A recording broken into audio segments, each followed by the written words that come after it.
வடிவ அலசி கழுவுங்க தருமி. இது அப்படி எடுத்து போட்டு உடைக்கிறாங்க. முழுசா கழுவிட்டு தான் நாங்கள் வேர் மண்ணுகள் இருக்குன்னாங்க. பிறகு மறுக்கா கழுவ வேணும். இதை உடைச்சிட்டு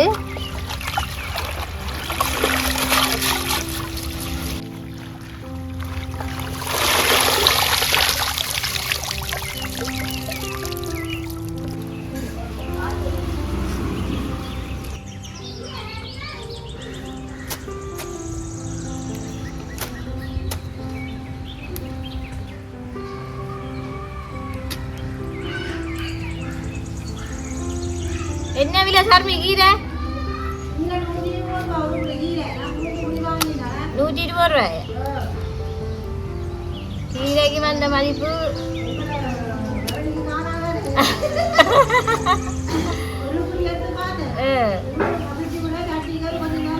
இது ஒரு புடி. இது ஆனா நல்ல பிஞ்சு கீரை.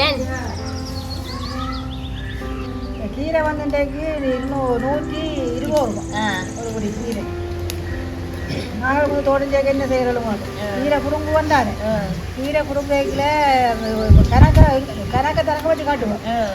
அப்போ சில பேர் சொல்லுவீங்க கொஞ்சம் கொஞ்சம் வச்சு காட்டுவோம். உதவி நட்ட இந்த விலை போகுது கீரையாண்டா எங்கிற அப்பா சொல்லி வர ஒரு குடும்பத்தில் மசிச்சு ஒரு குடும்பம் சாப்பிட வேணாம். ஒரு 5-6 பேர் நட்ட போனே அந்த கூட காட்டு பிடிக்கா. அப்போ சொல்லி விடாம நீ நல்லா தஞ்சா வரைஞ்சி நல்ல வடிவா தான் மிச்சம் பிடிப்பான்னு சொல்லி 5 பேருனா 5 பேரும் ஒரு பரண்டினாலும் ஒரு நேரம் சாப்பிடக்கூடியவன் தான் இந்த கீரை கட்டுறாரு.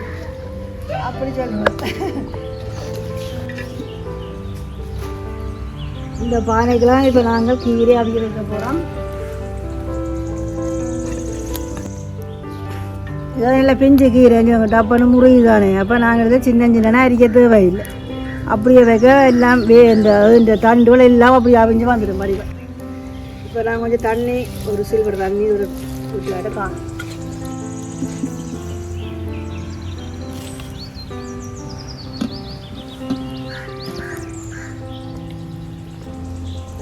வெங்காயம் இதுக்கு தேவையான அளவு வெங்காயம், பச்சை மிளகாய், தேவையான அளவு உப்பு.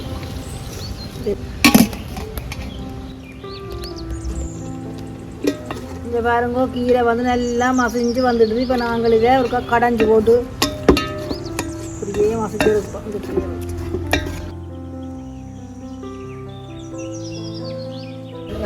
ராக்கி வச்சு விடுவோம் கீழே.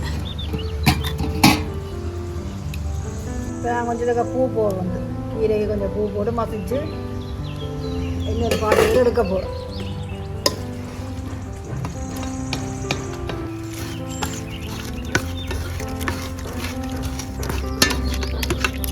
தேசிக்காய் புளி கீரைக்கு கொஞ்சம் நாள் போடுறேன்.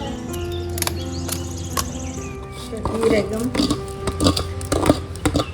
இதுவும் இந்த கறிகளுக்கு மரக்கறிகளுக்கு இப்படி தாளித்து போட்டால் தான் நல்லது. வாசம் சும்மா அவிச்சு போட்டு சாப்பிட்டா அது வாசமும் இருக்காது, துசியும் இருக்காது. கீரை கிரேவி மரக்கறின்னா நாங்கள் இப்படி தாளித்து போட்டால் தான் அது எங்களுக்கு திருப்தி.